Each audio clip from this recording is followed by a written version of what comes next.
You've added someone to your team, whether that's a contractor, a virtual assistant, a part-time collaborator, and you were so relieved. Finally, some help. Finally, you could stop doing everything yourself. And then a few weeks in, something strange happened. Things started taking longer. There were more messages to respond to, more check-ins needed, more confusion about who was doing what. And you found yourself thinking, is this actually easier? Or did I just create more work for myself? If that's ever been you, and I think it's been most of us, definitely myself included, today's episode is for you. Because the problem usually isn't the people, it's the absence of structure. And today we're going to talk about what that structure actually looks like and why putting it in place is one of the kindest things you can do for yourself and your team. My name is Dana. I am one part of the Entrepreneur Encounter duo. Let's make collaboration feel less like chaos and more like what it's supposed to be, actually collaborative. You can now follow us on LinkedIn at Entrepreneur Encounter.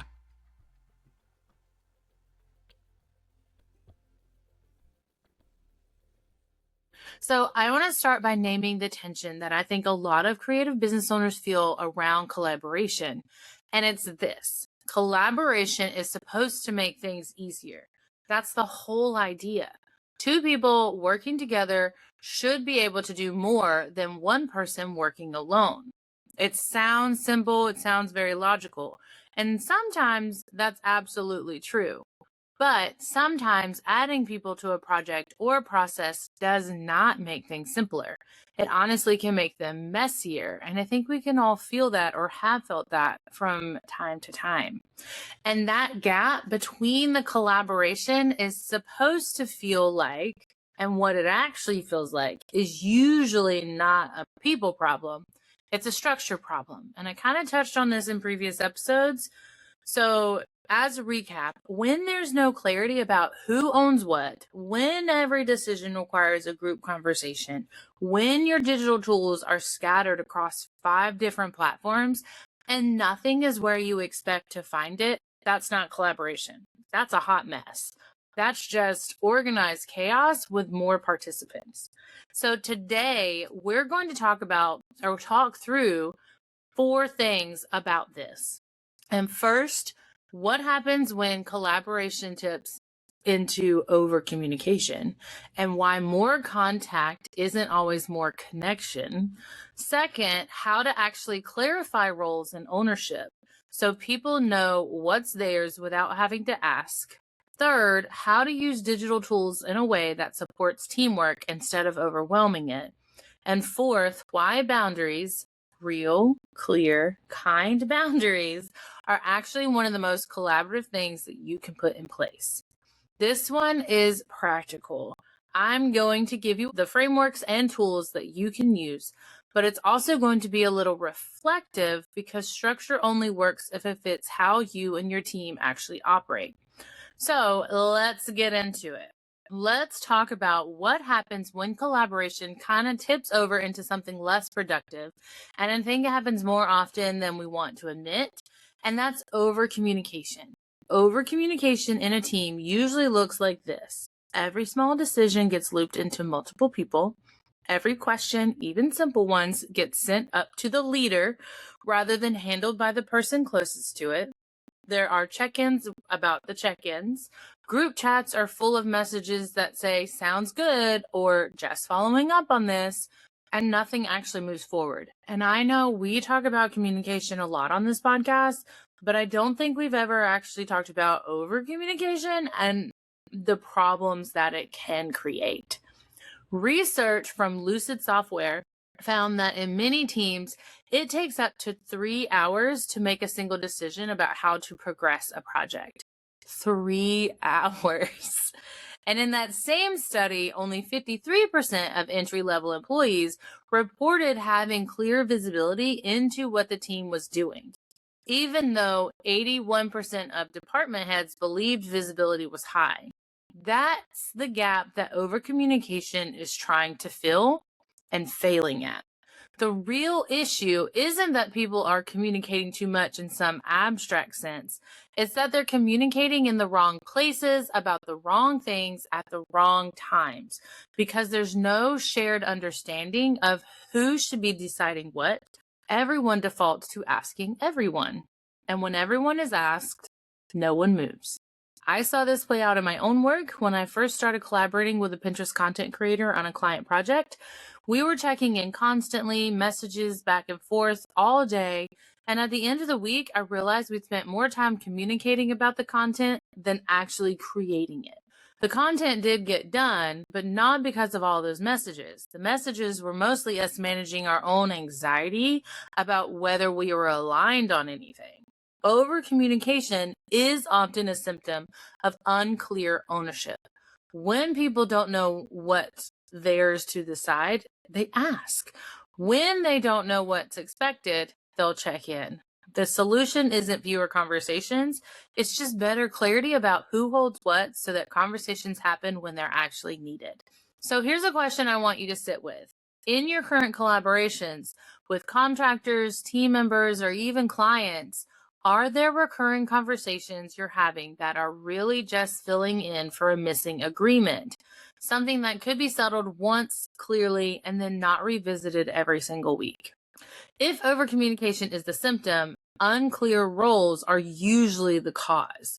And this is where I think small business owners, especially the creative ones, often struggle the most. Because in the early stages of building something, everyone does a little bit of everything, especially the founder. You're the strategist and the scheduler and the client contact and the one who knows the Canva password, and roles stay blurred. And that's okay when it's just you. But the moment someone else joins the picture and you start expanding your team, that blur quickly becomes friction. There's a project management framework that I love for this, and it's called the RACI chart. Now, I know that sounds corporate and formal, but hear me out because it translates really well to small teams. And RACI stands for responsible, accountable, consulted, and informed. And it does one very simple thing. For every task or decision, it answers the question of who does what. Responsible is the person who actually does the work. Accountable is the person who owns the outcome, the one who makes the final call if something needs to be decided. There should only ever be one accountable person per task, which is important to remember. Consulted are people whose input you want before the decision is made. And informed are people who just need to know what happened. They don't need to weigh in. They just need the final update. You don't need to build a formal RACI matrix to use this thinking. The most useful version of a small team is just asking for every recurring task or decision, who is the one person accountable for this? Not who's involved, not who gets the weigh in, who is the single person who owns the outcome of the task? If you're still wondering or kind of confused on that, here's a real world example that I have worked through in my own ecosystem, my own brand. When I work with a client on their Pinterest strategy, there are several different pieces: keyword research, pin creation, scheduling, and performance reporting. Early on, I'd sometimes have this fuzzy situation where my client was making tweaks to pins I'd already scheduled with good intentions, but without telling me, and then wondering why the analytics looked inconsistent. Nobody was wrong, but we hadn't established who owned what.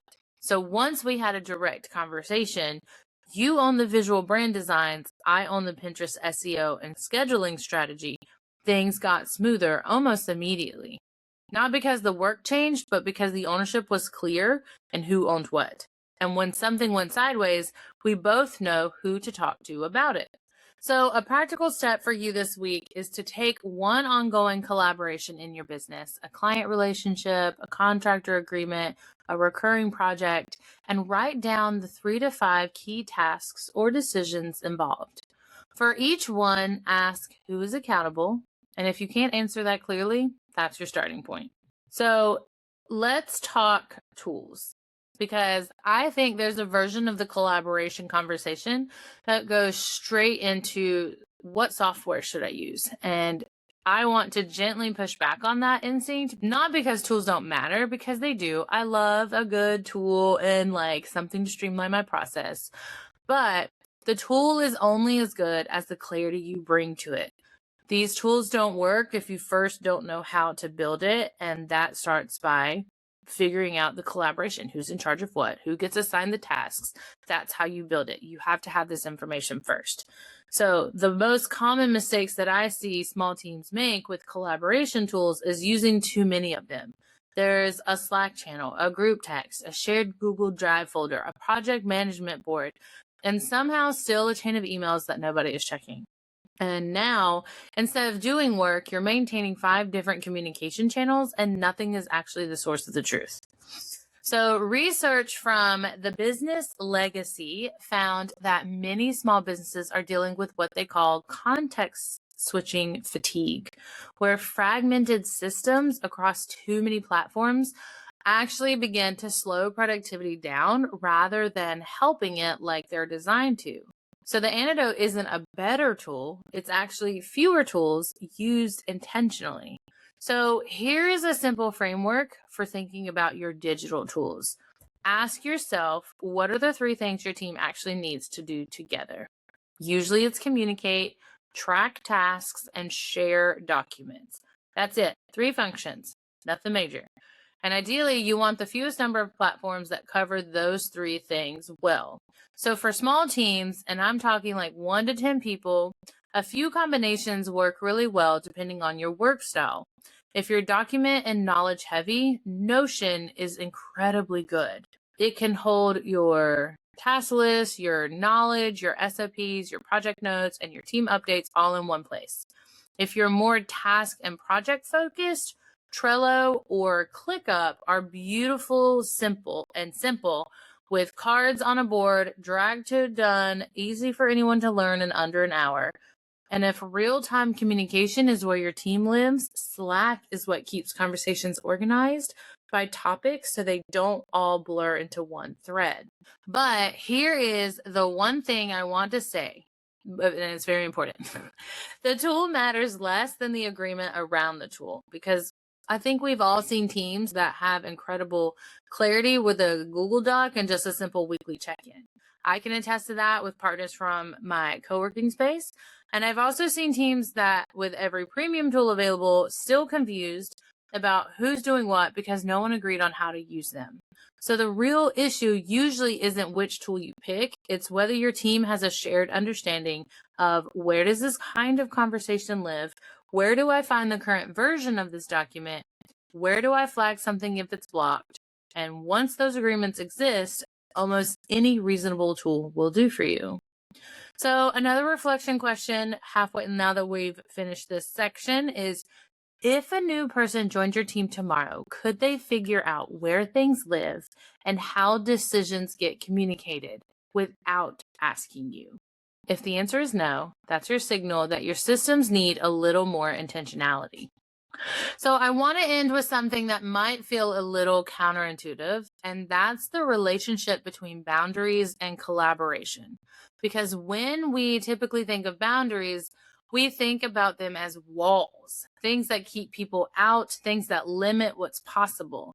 But in a collaborative context, boundaries are actually the thing that makes teamwork sustainable. I want to give you a few examples of what I mean, because that's just how important I think that it is.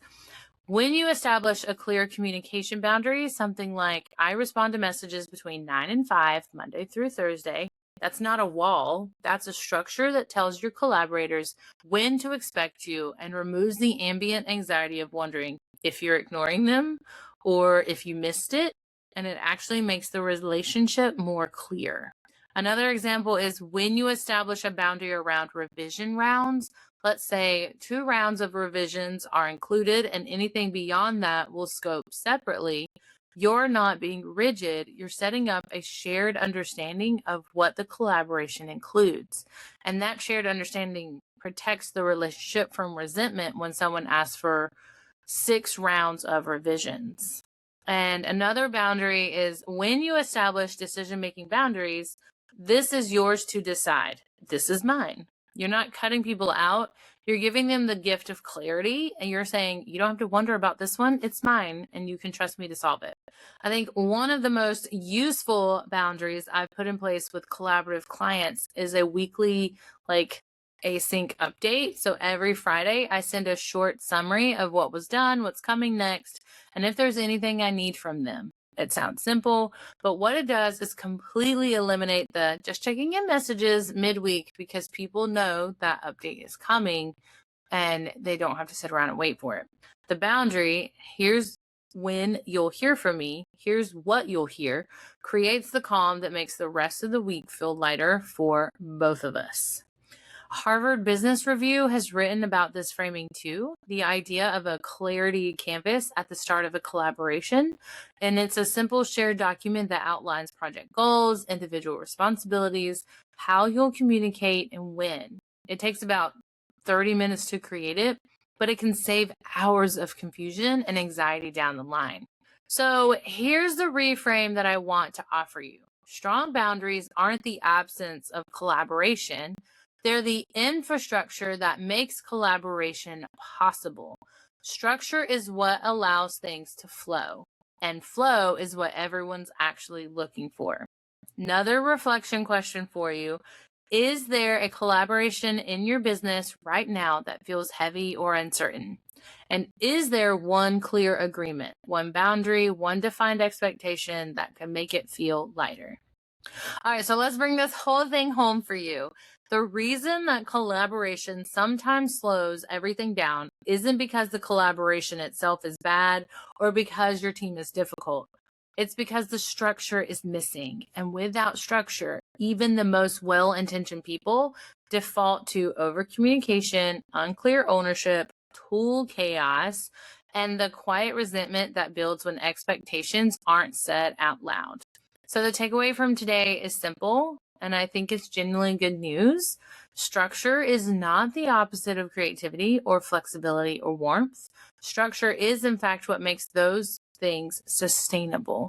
It's the container that lets collaboration breathe. So last reflection question I have for you before turning off this episode is, if your collaborations feel heavier than they should, what's the one thing that's still unnamed? What agreement is everyone assuming, but nobody's actually made? So take time to pick one active collaboration in your business right now, a project, a client relationship, a contractor agreement, and answer 3 questions in writing. Who is accountable for the main deliverable? Where does communication about this project live? And is there one expectation that hasn't been said out loud that needs to be? Write your answers somewhere visible. Then share them with the person that you're collaborating with. That conversation alone can shift a lot, because usually that's it. That's the thing. And naming it is the first step forward. Everyone's working toward being better. So thank you guys so much for spending part of your Friday with me. Every week on Entrepreneur Encounter, we are exploring one piece of the soft skill work that actually makes building a business sustainable. And this one feels especially close to home for me, because I spent a long time thinking that structure was the opposite of creativity. I don't like being told what to do, and I promise it's not. It's genuinely what makes creativity possible.